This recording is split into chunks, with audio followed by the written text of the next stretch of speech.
Hello, everybody. I'll be sharing with you at this time the upcoming Sunday school lesson for Easter, Resurrection Day. He is risen. He is risen indeed. During the Supreme Court nominee's questioning, she was asked, "When does life begin?" She said she didn't know. She has a religious view, but not to one to be shared as a jurist or a Supreme Court nominee. Furthermore, she said that she is not a biologist, so she doesn't know. The question, however, when does life begin, is a very important question. And I'm personally not afraid to answer it. And I'm not a biologist either, even though I did take biology.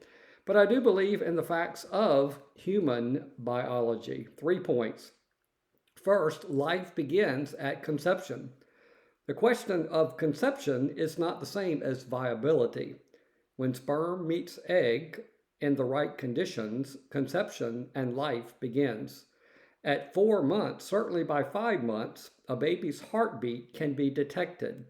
While the baby cannot live apart from his or her mother at 4 months, the baby nonetheless has all the features of human physical life. They are developing: brain, eyes, nose, mouth, feet and legs, heart, stomach, liver, kidneys, the beginning of bone structure, etc.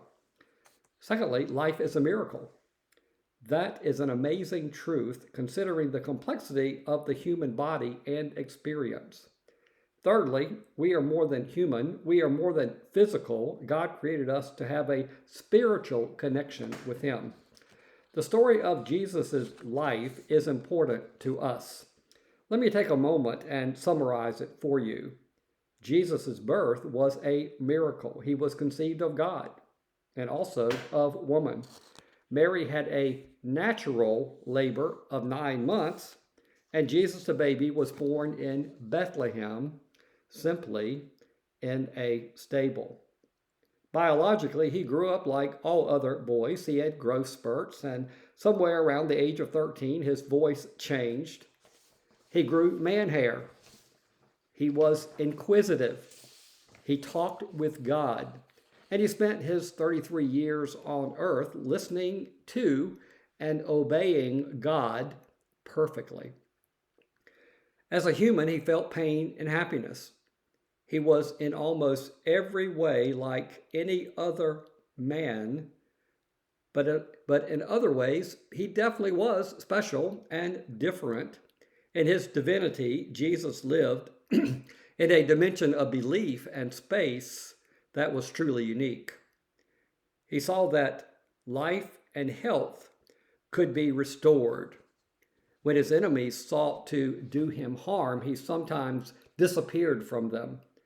And after the resurrection, he had the ability to pass through a closed door. Amazing. He would later ascend bodily into the heavens and disappear from human sight. While the resurrected Jesus was in some ways the same as the rabbi that he was, in other ways he was different, almost angelic. His body was glorified. What does all this mean? It means that our definition of life needs to be expanded. You are more than you think you are. You have a future dimension of life to experience because Jesus experienced it before you. Just as the third point I made earlier, we are more than human. Let me break down this scripture passage for our lesson. On Sunday morning, Mary Magdalene, Mary of Magdala, and the other Mary went to the garden tomb to check on the body of Jesus. Mark notes that this Mary was the mother of a man named James, but not the brothers James and John, as well as Salome being present. And Salome appears to be the mother of James and John.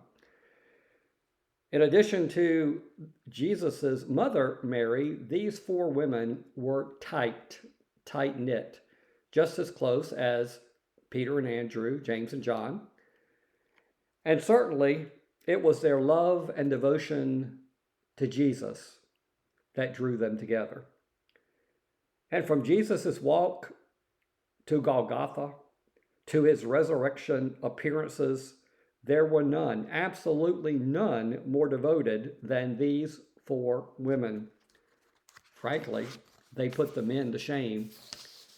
There was a violent earthquake, and an angel of God had rolled back the stone that guarded the sepulchre, and this angel, perhaps named Gabriel, sat on the stone. Apparently, the angel's appearance and presence was so bright and powerful that it had rendered the Roman guards helpless. Matthew says they shook and became like dead men. They would eventually run away. The angel gives them the news that the Paschal Lamb was not in the tomb, but was risen. You won't find him in the tomb. He is not there. He has risen. If you doubt, come check it out. And once you see that Jesus is not here in this tomb, go and tell his disciples. You will see him in Galilee. However, in the next verses, we see that somewhere on their journey to the place where the disciples were staying, these women did indeed meet Jesus, risen and alive. They grabbed Jesus' feet, no doubt seeing and feeling the holes and scars. And then Jesus said to them not to be afraid. Be bold, tell the disciples. When you read the other gospel accounts, you get some additional context. We see in John that Mary Magdalene had a personal encounter alone with Jesus just outside the tomb. She mistakes Jesus for the tomb gardener, and she rushes once she finds that it is Jesus when Jesus calls her name. She rushes to touch and hold on to him, but Jesus tells her that her mission is still before her, to go and tell Peter and the others that I am alive. And then Jesus would appear to the disciples in Jerusalem before he appeared to them and more of them in Galilee. One important phrase is, don't be afraid.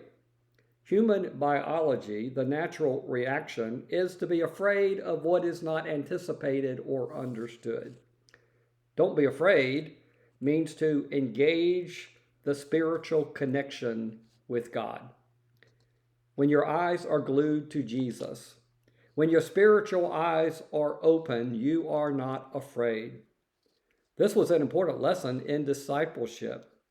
The Christian hope is based on fact, but is also based on faith. Fact and faith are congruent. They work together. Jesus died but rose from the dead. Jesus died, but now he lives. Jesus has defeated death. Therefore, you have nothing to really fear. You have the eternal promises, and all of this is a great celebration. Jesus is risen. Jesus is alive. Jesus has conquered death. And all of this is worthy of a super great celebration. Now let's go and enjoy Easter. Hope to see you Sunday. Sunrise service at 7. Worship in our sanctuary at 11. God bless.